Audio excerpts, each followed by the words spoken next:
है कि आने वाले चुनाव में क्योंकि अपने खाप की तरफ से भी कई नेता मैदान में कूदने की तैयारी कर रहे हैं, ऐसे में आप किसकी तरफ अपना रुझान रखें? जो इंडियन नेशनल लोकदल है, जवान ही आज हुई है। जब बसपा का गठबंधन हो गया तो समझो कि एक हाथ पर नहीं उठेगी हाथी की टक्कर। तो ये भी कह रहा है कि ये तो डूबती हुई नावें हैं, दोनों अपना अस्तित्व बचाने के लिए एक दूसरे के गले में।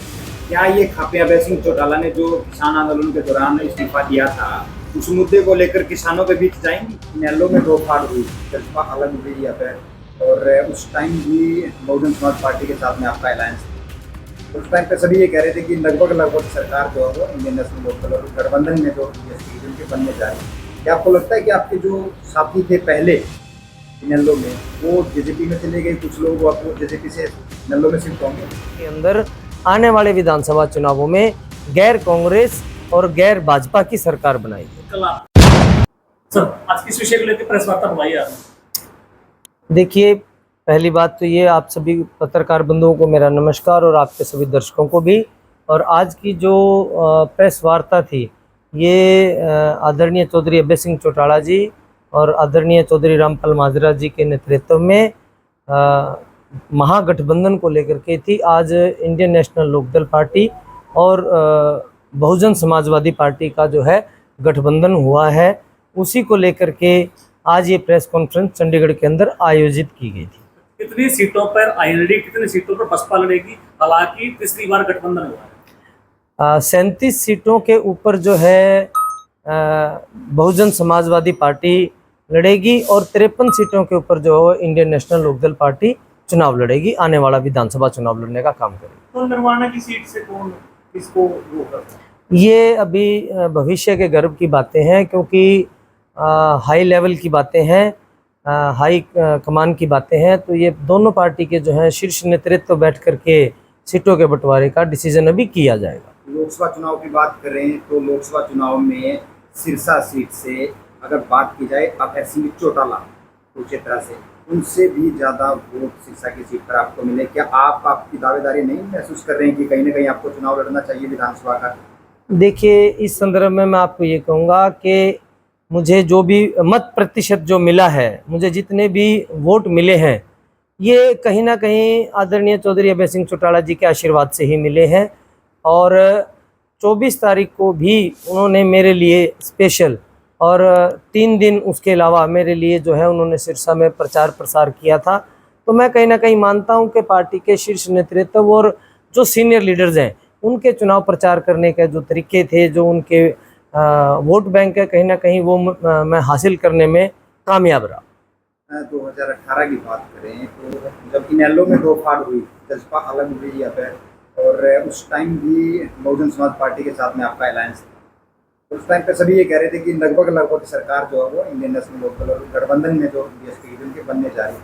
क्या आपको लगता है कि आपके जो साथी थे पहले इनेलो में, वो जेजेपी में चले गए, कुछ लोग आपको जेजेपी से इनेलो में शिफ्ट होंगे? मैं बिल्कुल इस चीज़ को मानता हूं। जो भी साथी जब जजपा पार्टी बनी और जो भी जजपा को में गए, वो सभी के सभी आदरणीय जननायक चौधरी देवीलाल जी की नीतियों पर चलने वाले और उनकी विचारधारा के सभी मेरे सम्मानित बंदे थे। और मैं मानता हूं कि आने वाले विधानसभा चुनाव में सभी घर वापसी जल्द से जल्द करेंगे। विधानसभा चुनाव की तारीख के नजदीक आते आते क्या कांग्रेस से भी गठबंधन होने की उम्मीदें हैं? देखिए, ये भविष्य के गर्व की बात है, लेकिन जो ये महागठबंधन जो किया गया है, उसमें जो मुझे, जहाँ तक मेरी जो अच्छी जानकारी है, उसके हिसाब से ये है कि अब की बार हरियाणा के अंदर जो तीसरे मोर्चे का ये गठन किया जा रहा है, ये इसलिए किया जा रहा है कि हरियाणा के अंदर आने वाले विधानसभा चुनावों में गैर कांग्रेस और गैर भाजपा की सरकार बनाई जाए। कल आपको टिकट मिल भी जाती है विधानसभा चुनाव की, तो अपने आप को या किन उस पर आप खरा पाएंगे कि आप 2 बार राउंड लगा चुके हैं पूरे गांव का, किससे गांव का, जितने भी गांव जी, तो किससे आपका मुकाबला मानेंगे आप? देखिए, नरवाणा विधानसभा क्षेत्र सदा से ही इंडियन नेशनल लोकदल पार्टी का रहा है। आदरणीय जननायक चौधरी देवीलाल जी की नीतियों का पे चलता रहा है।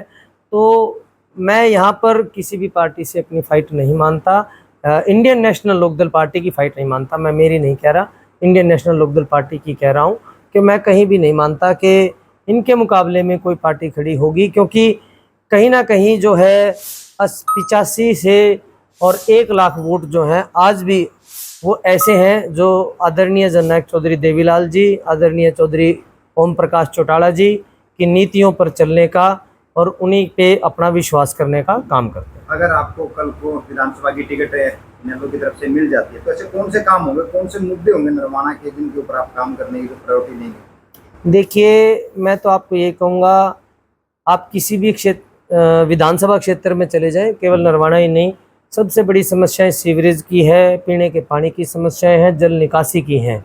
तो कहीं ना कहीं एक टेक्निकल विंग का मुद्दा है, और अगर भविष्य में मुझे ऐसा मौका मिलेगा और मैं राज्य की सबसे बड़ी पंचायत में बैठूंगा तो मैं इन चीज़ों को, मुझे कैसे इन चीज़ों को सुलझाना है वो मुझे आता है, क्योंकि मैंने 16.5 साल और 5 साल मैंने प्राइवेट जो है टेक्निकली काम किया हुआ है। मैं जानता हूँ इन चीज़ों को कैसे सॉर्ट आउट किया जाए। हालिया हरियाणा की प्रशासनिक जो व्यवस्था उसकी बात की जाए, तो सुरक्षा की बात की जाए, तो क्या लगता है आपको, संदीप लोग क्या सोचते हैं हरियाणा की सुरक्षा व्यवस्था को लेकर? देखिए, आज की प्रेस कॉन्फ्रेंस में भी कहीं ना कहीं सुरक्षा को लेकर के आज ये मुद्दा, वहाँ पर भी मेरे पत्रकार बंधुओं ने वहाँ पर ये उठाया था, और वहाँ पर भी चौधरी अभय सिंह चौटाला जी ने ये कहा है कि जब इंडियन नेशनल लोकदल पार्टी और बसपा के अलायंस की जब यहाँ पर सरकार बन जाएगी तो 0% टॉलरेंस के साथ कानून व्यवस्था को प्रदेश में लागू किया जाएगा। नरवाना की ये जो सीट है वो रिजर्व सीट है, और बसपा का होल्ड तकरीबन ये माना जाता है कि वो एससी विंग में ज़्यादा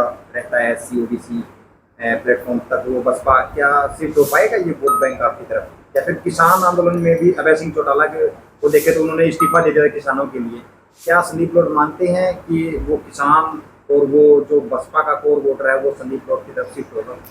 नहीं, मैं संदीप लोट की तरफ नहीं, वो जो वोट बैंक है ये महागठबंधन की तरफ ज़रूर अलायंस होगा, क्योंकि जब मैंने लोकसभा चुनाव लड़ा तो मुझे सभी ने एक बात ज़रूर कही थी कि ये लोकसभा का चुनाव जो है आप इसमें रहने दीजिए, विधानसभा चुनाव में हम इंडियन नेशनल लोकदल पार्टी को भारी बहुमतों से जिता करके विधानसभा में भेजने का काम बसपा जिस भी गठबंधन में रहती है उसको वो अपनी चेयर बड़ी रखती है, मायावती की अगर हम बात करें, लेकिन हरियाणा में उनका वर्चस्व थोड़ा कम है। तो बसपा के लिए ये कहना बहुत आसान हो जाता है कि बसपा के जिससे गठबंधन करती है उसकी तरफ बसपा का वोट तो शिफ्ट हो जाता है, लेकिन दूसरी पार्टियों का वोट बैंक जो है वो बसपा में शिफ्ट नहीं होता। कहीं ना कहीं वो आरोप लगाते रहते हैं पिछले चुनाव में भी। क्या आईएनएलडी का वोट बैंक जो बसपा की 37 सीटें हैं उन पर शिफ्ट होने की जो क्या मानते हैं आप, क्या शिफ्ट होगा? मैं बिल्कुल मानता हूं, क्योंकि इंडियन नेशनल लोकदल पार्टी का जो भी वोटर है वो पार्टी के लिए काम करता है, वो कभी भी ये नहीं मानता कि उनका अलायंस किन के साथ है किन के साथ नहीं। तो कहीं ना कहीं मैं मानता हूं कि जिन 37 सीटों पर बहुजन समाजवादी पार्टी के जो उम्मीदवार हैं खड़े होंगे तो वो कहीं ना कहीं वोट बैंक जो है इंडियन नेशनल लोकदल पार्टी का, उन्हें भारी मतों से उनको ज़्यादा से ज़्यादा उनको मिलेगा।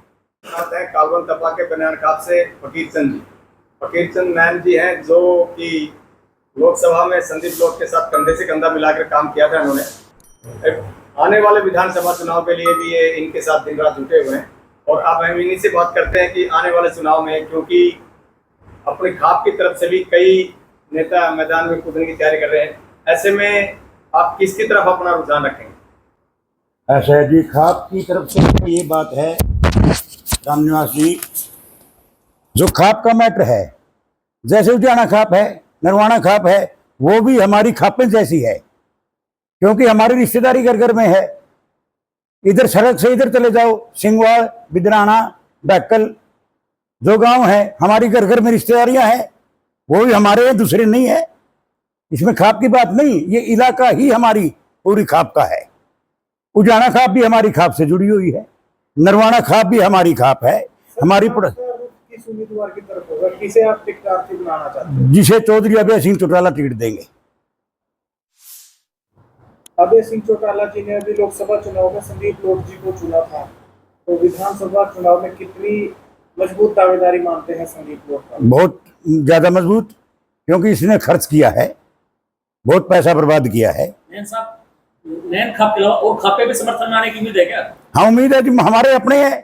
किन खापों के संपर्क में हुआ? नरवाना उजाना, ये हमसे भागने वाली नहीं, हमारा प्यार बहुत है। उजाना खाप से, नरवाना खाप से हमारी घर घर में रिश्तेदारी है, बहुत प्यार है, हम इकट्ठे रहते हैं। ये तीनों खापे ऐसे हैं जैसे कि एक ही खाप है। क्या ये खापे अभय सिंह चौटाला ने जो किसान आंदोलन के दौरान इस्तीफा दिया था, उस मुद्दे को लेकर किसानों के बीच जाएंगी? बिल्कुल जाएंगी जी, क्योंकि अब जो लोकसभा का चुनाव हुआ, आज में लोग पछता रहे हैं भाई अभय चौटाला ने इस्तीफा दिया था, आपने कुछ नहीं कराया। क्यों? गुस्सा था। 750 किसान मर गए थे, उनके शहीद हो गए थे, उनके प्रति उनका गुस्सा था। और सबसे बड़ी बात तो एक है, किसी भी पार्टी ने आज तक लोकसभा का टिकट नरवाना में या टोहाना में नहीं दिया था। नरवाना में चौधरी अभय सिंह ने नरवाना हल्के को टिकट दिया। अब लोगों के बाद में बात समझ में आएगी और आ चुकी है। अब धन्यवादी दौरा करेंगे तो लोगों को समझाएंगे और लोगों को ये बात समझ में आएगी। ये मुख्य मुद्दा होगा। भाई चौधरी अभय सिंह ने कम से कम हमारे बांगर का इलाके की मान सम्मान किया, वरना टिकट पहले उधर दूसरे इलाके में रहती थी। धन्यवादी दौरा कब निकालोगे आप? वो तो जी अभी हमारे कहेंगे उम्मीदवार।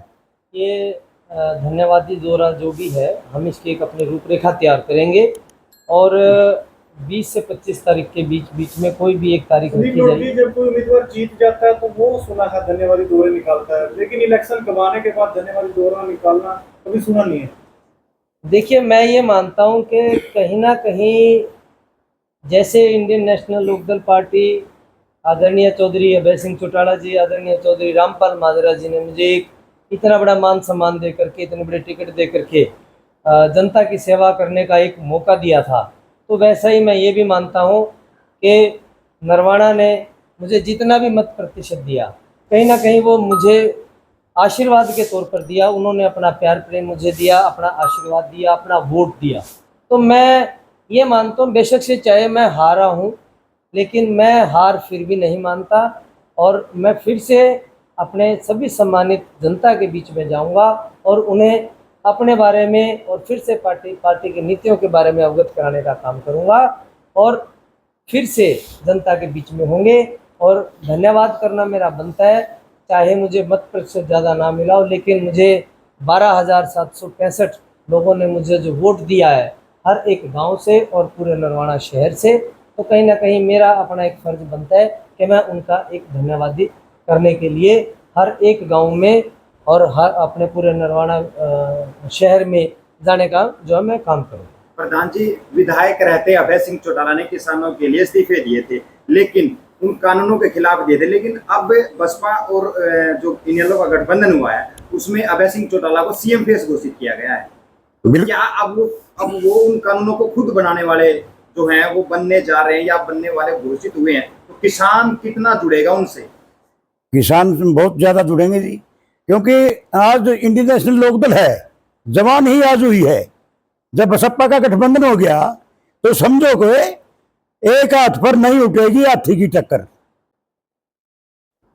विपक्ष तो ये भी कह रहा है कि ये तो डूबती हुई नावें हैं, दोनों अपना अस्तित्व बचाने के लिए एक दूसरे के गले लगी हैं। हम तो पत्रकार महोदय पहले कह चुके हैं आपको, ये तो किसानों का गुस्सा था, वो तो गुस्सा निकल गया। और किसान के बहुत दया होती है, किसान के दयावान होता है। किसान अन्न पैदा करता है। किसान तो शाम तो सांप न छोड़ दिया जिंदा, बिना मारो इसको भी। तो सबका दया है मन में कि भाई चौधरी अभय सिंह चौटाला ने किसानों के लिए त्याग पत्र दिया, इतना बड़ा महान कार्य किया, वरना दुष्यंत भी तो यही था, वो उसी खानदान से था, नहीं मान्या, नहीं दिया इस्तीफा, तो आज वो जीरो है। आज वो जीरो क्यों है? पहले लोग कहते हैं कि भाई ये परिवार तो अलग अलग हो गया, दूसरा तो रहे नहीं, वो तो जीरो है। अब तो लोग भावी सीएम भी कह रहे हैं दुष्यंत को दी, वो कह जाओ, मन के लड्डू फोड़े जाओ। हर पार्टी का काम है हर पार्टी का काम है, के बात कहेंगी।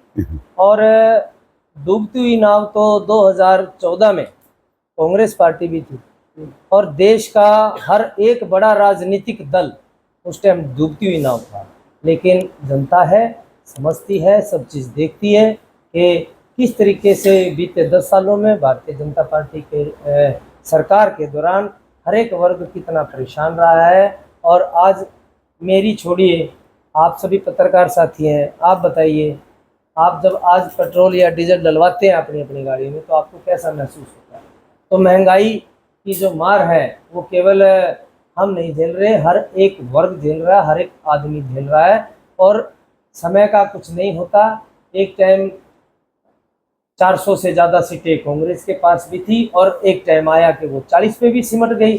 तो ये तो राजनीतिक में सफ़र में ये सब चीज़ें चलती रहती हैं, हार और जीत, और अच्छा और बुरे समय आता जाता रहता है। लेकिन आने वाला जो समय है वो इंडियन नेशनल लोकदल पार्टी का, आदरणीय चौधरी अभय सिंह चौटाला जी का, बहुजन समाजवादी पार्टी के महागठबंधन का है। और निश्चय ही हम ये मानते हैं कि आने वाले विधानसभा चुनावों में जो है सरकार बनाने का काम महागठबंधन करेगा, तीसरा मोर्चा करेगा।